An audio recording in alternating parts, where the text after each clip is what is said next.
오늘 본문은 시편 22편 1절에서 11절까지의 말씀입니다. 읽도록 하겠습니다. 내 하나님이여 내 하나님이여 어찌 나를 버리셨나이까. 어찌 나를 멀리하여 돕지 아니하시오며 내 신음소리를 듣지 아니하시나이까. 내 하나님이여 내가 낮에도 부르짖고 밤에도 잠잠하지 아니하오나 응답하지 아니하시나이다. 이스라엘 찬송 중에 계시는 주여 주는 거룩하시니이다. 우리 조상들이 주께 의뢰하고 의뢰하였으므로 그들을 건지셨나이다. 그들이 주께 부르짖어 구원을 얻고 주께 의뢰하여 수치를 당하지 아니하였나이다. 나는 벌레요 사람이 아니라 사람의 비방거리요 백성의 조롱거리니이다. 나를 보는 자는 다 나를 비웃으며 입술을 삐죽거리며 머리를 흔들며 말하되 그가 여호와께 의탁하니 구원하실 걸 그를 기뻐하시니 건지실 걸 하나이다. 오직 주께서 내 모태에서 나오게 하시고 내 어머니 젖을 먹을 때에 의지하게 하셨나이다. 내가 날 때부터 주께 맡긴 바 되었고 모태에서 나올 때부터 주는 나의 하나님이 되셨나이다. 나를 멀리하지 마옵소서. 환난이 가까우나 도울 자가 없나이다. 아멘. 오늘 아침 묵상과 함께 하신 우리 모든 성도님들에게 하나님의 은혜가 있기를 간절히 소망합니다. 오늘부터 시편 말씀이 시작됩니다. 오늘은 시편 22편의 이야기인데요. 저자는 다윗이죠. 다윗이 하나님께 탄원하는 시, 고난 속에서 탄식이 묻어난 시입니다. 바로 1절만 보아도 그가 얼마나 탄식하고 있는지를 알 수가 있죠. 내 하나님이여 내 하나님이여 어찌 나를 버리셨나이까. 어찌 나를 멀리하여 돕지 아니하시오며 내 신음소리를 듣지 아니하시나이까 라고 말하고 있습니다. 하나님이 자신과 너무나 멀리 느껴지고 자신의 고통을 헤아리지 않으시고 자신을 버린 것 같은 그 느낌을 다윗은 가지고 있었다는 것이죠. 그런데 이 구절 참 많이 익숙한 구절이죠. 예수님께서 십자가에 못 박혀 죽이시기 전에 하셨던 십자가 위에서 그 가상 7원 중에 하나입니다.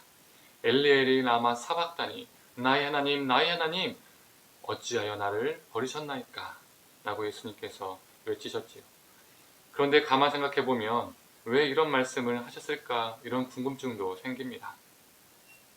쉬운 일이 분명 아니지만 등 떠밀려서 억지로 그 길을 가신 것도 아니고 예수님께서 몸소 이 땅에 인간으로 오시고 그 십자가의 길을 몸소 걸으신 것인데 왜 버렸냐고 불평하는 것 같고 따지는 것 같은 이 뉘앙스는 예수님이신데 하나님의 아들이신데 뭔가 믿음이 없는 것처럼 보입니다. 이왕 자신이 그 길을 걷기로 마음먹으셨으니 이왕 십자가에 죽으실 때 멋있는 명대사 한마디 정도는 해주면 더 좋지 않았을까요? 이왕 시편 말씀을 인용하실 거면 시편에 정말 주옥 같은 구절도 참 많은데 말이죠. 왜 하필 이 구절을 하셨을까요? 시편 1편만 보아도 어떻습니까? 주옥 같은 구절이 참 많지요.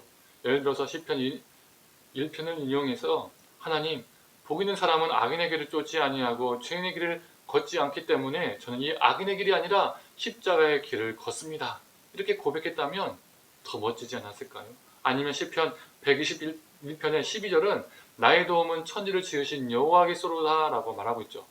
십자가에서 이 말씀을 인용하면서 하나님 다른 무엇이 아니라 나의 도움은 하나님께 있습니다 라고 말씀하시면서 십자가에서 죽으셨다면 더 감동적이지 않았을까요? 왜 예수님은 오늘 본문 이 다윗의 시편을 인용하셨을까요? 다윗은 하나님에 의해서 기름을 부음 받은 사람이었죠. 그러나 그 기름 부음 받음이 인간적인 영광을 누린 것이 아니라 고난과 고통과 아픔의 연속의 시작이었던 것입니다.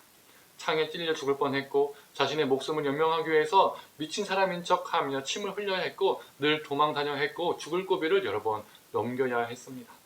6절의 말씀처럼 벌레 같은 존재가 되었고 비방거리와 조롱거리가 되었습니다. 그 고통 속에서 하루 종일 하나님을 불러도 밤새도록 하나님께 울부짖어도 아무런 응답이 없는 하나님은 자신을 외면한 것처럼 느껴졌던 것이죠. 그 답답함과 고통 속에서 내 하나님이여 어찌 나를 버리셨습니까? 라고 다윗은 외쳤던 것입니다. 실제로 다윗과 같은 인생에 놓인 사람들에게는 이 다윗의 탄식이 삶의 이유가 되었을 겁니다. 벌레 취급을 받고 비방과 조롱거리가 되고 비웃음을 받았던 그 당시 많은 사람들에게는 아픔과 고통 가운데 살았던 그 사람들에게는 다윗도 나와 같구나. 왕이어서 아무런 고통 없이 살았던 것이 아니구나. 그도 아팠었구나. 아프고 있구나. 다윗도 이렇게 답답하여 하나님께 탄식을 했구나. 그가 나와 같구나. 이런 생각을 했겠지요. 그런데 이 다윗의 모습이 참 예수님의 모습과 비슷합니다. 예수님은 이 땅에 메시아로 오셨습니다. 이 메시아라는 뜻은 기름 부음 받은 자라는 뜻이죠. 이 땅에 메시아, 기름 부음 받은 자로 오셨지만 그 삶의 길은 인간적인 영광의 길이 아니라 고난의 길이었습니다. 다윗처럼 벌레 같은 취급을 받고 비방거리와 조롱거리가 되었죠. 그리고 그 십자가 위에서 엘리 엘리 라마 사박다니, 나의 하나님 나의 하나님 어찌하여 나를 버리셨나이까 라고 울부짖습니다. 이 예수님의 외침을 들었던 사람들은 무엇을 떠올렸을까요? 그 당시 사람들은 어렸을 적부터 율법과 구약의 말씀을 철저하게 배우고 외우기도 했습니다. 예수님의 이 외침을 듣고 자연스럽게 시편 22편을 다윗의 탄식을 떠올렸겠죠. 당장이든 후에든 깨닫게 될 자들은 깨달았을 겁니다. 아, 예수님도 다윗처럼 사셨구나. 예수님은 벌레 같은 인생을 산 자의 아픔을 모르실 분이 아니구나. 비방과 조롱 속에 살아간 자들의 슬픔을 외면할 분이 아니구나. 낮과 밤으로 하나님을 불러도 아무런 반응이 없어서 정말 내 속이 문드러지는데 우리 예수님은 이 심령의 답답함을 모르실 분이 아니겠구나. 이 상한 마음을 모르실 분이 아니구나. 바로 우리 옆에서 함께 우시겠구나. 그래서 십자가에 매달리셨구나 라고 깨달았겠죠.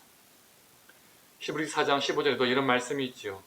우리에게 있는 대제사장은 우리의 연약함을 동정하지 못하실 리가 아니요 모든 일에 우리와 똑같이 시험을 받으신 이로되 죄는 없으시리이다. 그래서 십자가 위에서 나의 하나님 나의 하나님 나의 하나님 어찌하여 나를 버리셨나이까 라는 이 예수님의 외침은 예수님의 믿음 없음을 보여주는 것이 아니라 연약한 우리와 함께 하심을, 우리가 고통 가운데 있을 때에도 그 옆에 우리와 함께 계심을, 우리가 속이 문드러져서 눈물 흘릴 때에도 우리와 함께 울고 계심을, 우리를 결코 외면치 않으심을, 우리를 결코 버리지 않으심을 말해주고 있는 겁니다. 사랑하는 성도님들, 우리 인생이 늘 쉽고 평탄하면 얼마나 좋을까요? 늘 웃을 일만 있으면, 정말 기쁜 일만 있으면 얼마나 좋을까요? 그러나 항상 그렇지 못하죠. 아프고 슬프고 때로는 억울하고 막막하고 웃음거리와 조롱거리가 되기도 합니다.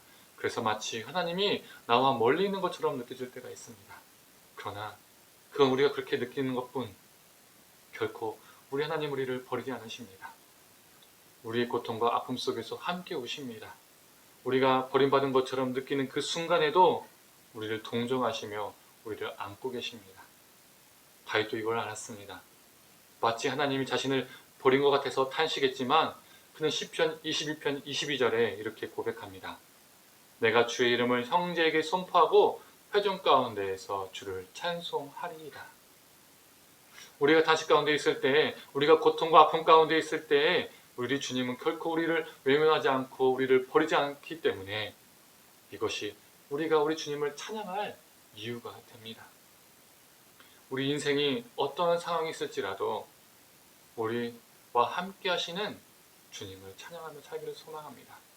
오늘 하루도 우리를 위로하시고 우리 옆에 계셔서 우리에게 힘주시는 우리 주님을 붙들고 우리 주님을 찬양하기를 간절히 축원합니다.